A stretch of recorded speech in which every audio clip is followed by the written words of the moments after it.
ప్రతిరోజు ఉదయం రేపటి నుండి నా జీవితాన్నే మార్చేస్తాను అని మీకు మీరే ప్రామిస్ చేసుకుంటున్నారా? కానీ మరుసటి రోజు ఉదయం అలారం మోగగానే ఇంకో 5 నిమిషాలని పడుకుంటున్నారా? మీ దగ్గర టాలెంట్ ఉంది, కళలున్నాయి, కానీ వాటినన్నిటినీ సోమరితనం అనే ఒక మహమ్మారి మింగేస్తుందా? అయితే ఈరోజు వీడియో మీకోసమే. ప్రపంచంలోనే అత్యంత క్రమశిక్షణ కలిగిన జపాన్ దేశస్థులు వాడే ఒకే ఒక చిన్న టెక్నిక్ మీ బద్ధకాన్ని ఎలా తరిమి కొడుతుందో ఒక చిన్న కథ ద్వారా తెలుసుకుందాం. ఇది విన్నాక మీ డిక్షనరీలో బద్ధకం అనే మాటే ఉండదు.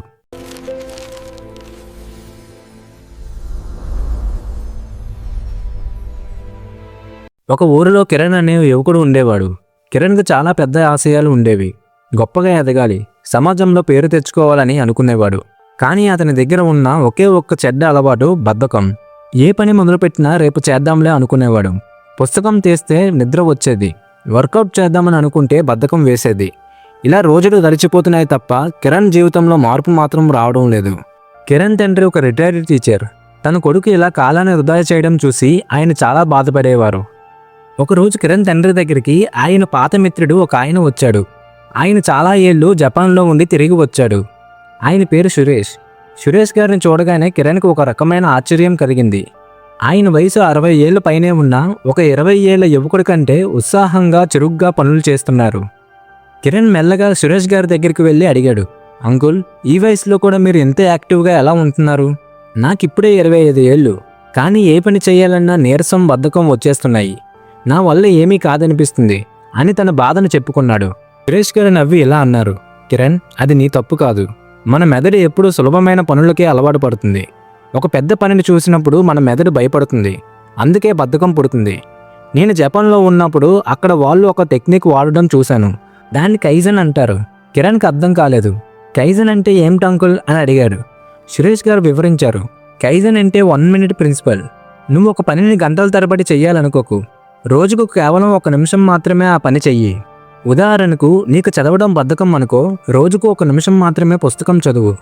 వర్కౌట్ చేయాలన్నా 1 నిమిషం మాత్రమే చెయ్యి, కానీ అది ప్రతిరోజు ఒకే సమయానికి చెయ్యాలి. కిరణ్కి ఇది చాలా వింతగా అనిపించింది. 1 నిమిషం చేస్తే ఏం మారుతుంది అంకుల్ అని ఎగతాళిగా అడిగాడు. దానికి సురేష్ గారు గంభీరంగా ఇలా అన్నారు, మన సమస్య గంటల తరబడి పని చేయడం కాదు, ఆ పనిని మొదలు పెట్టడం. 1 నిమిషమే అని నీ మెదడుకు చెప్పుకుంటే అది భయపడదు. సరే, 1 నిమిషమే కదా అని మొదలు పెడుతుంది. ఒక్కసారి మొదలుపెట్టాక ఆ పనిలో నీకు తెలియకుండానే ఇష్టం ఏర్పడుతుంది. ఆ 1 నిమిషం మెల్లగా 5 నిమిషాలు అవుతుంది, తర్వాత గంట అవుతుంది. జపాన్ వాళ్ళు ఏకంగా కొండను తొలగించాలన్నా ఒక చిన్న దెబ్బతోనే మొదలు పెడతారు. కిరణ్ ఆ రోజే ఈ టెక్నిక్ పాటించాలని నిర్ణయించుకున్నాడు. మరుసటి రోజు ఉదయం లేవగానే బద్ధకం వేసింది. కేవలం 1 నిమిషం మాత్రమే వర్కౌట్ చేస్తానని మనసులో అనుకున్నాడు. 1 నిమిషం పుషప్స్ తీశాడు. ఆ తర్వాత అతనిలో తెలియని ఉత్సాహం వచ్చింది. సాయంత్రం కూడా 1 నిమిషమే కదా అనేసి పుస్తకం తీశాడు. ఆశ్చర్యంగా ఆ రోజు 10 పేజీలు చదివాడు. రోజులు గడుస్తున్నాయి. కిరణ్లో మార్పు వస్తుంది. ఒకప్పుడు మధ్యాహ్నం వరకు పడుకునేవాడు. ఇప్పుడు సూర్యోదయం కంటే ముందే లేస్తున్నాడు. తన పనులన్నీ చకాచకా చేస్తున్నాడు. ఊరి జనం కూడా కిరణ్ని చూసి ఏం జరిగింది ఈ అబ్బాయికి, ఎంత చురుగ్గా మారిపోయాడు అని ఆశ్చర్యపోయేవారు. జపాన్ వాళ్ళు వాడే ఈ టెక్నిక్ వెనుక ఉన్న రహస్యం ఏంటంటే పర్ఫెక్షన్ కోసం చూడడం కాదు, కంటిన్యూస్ ఇంప్రూవ్మెంట్ కోసం చూడడం. మనం చేసే తప్పు ఏంటంటే మొదటి రోజే జిమ్కి వెళ్ళి బాడీ బిల్డర్ అయిపోవాలని చూస్తాం. మొదటి రోజే 100 పేజీలు చదివేయాలని అనుకుంటాం. అది జరగకపోతే నిరాశ చెంది పనిని ఆపేస్తాం. కానీ విజేతలు అలా చేయరు. వారు చిన్న అడుగులు వేస్తారు. వారు తమ అలవాట్లను బలవంతంగా మార్చుకోరు, ప్రేమగా మలుచుకుంటారు. మీకు కూడా సోమరితనం ఉందా? ఏదో చేద్దామని అనుకుని ఆగిపోతున్నారా? అయితే ఈరోజే ఇప్పుడే ఈ కైజన్ టెక్నిక్ని మొదలు పెట్టండి. రేపటి వరకు ఆగకండి. మీకు ఇష్టమైన పనిని కేవలం 1 నిమిషం చెయ్యండి చాలు. ఆ 1 నిమిషమే మీ జీవితాన్ని మార్చేసే అద్భుతానికి నాంది అవుతుంది. గుర్తుంచుకోండి, పెద్ద మార్పు ఎప్పుడూ ఒక చిన్న అడుగుతోనే మొదలవుతుంది. మీలోని బద్ధకాన్ని చంపి మీ కలను నిజం చేసుకోండి. ఈ వీడియో మీకు ఉపయోగపడితే మీరు ఏ పనిని 1 నిమిషం పాటు మొదలు పెట్టాలనుకుంటున్నారో కింద కామెంట్ సెక్షన్లో తెలియజేయండి.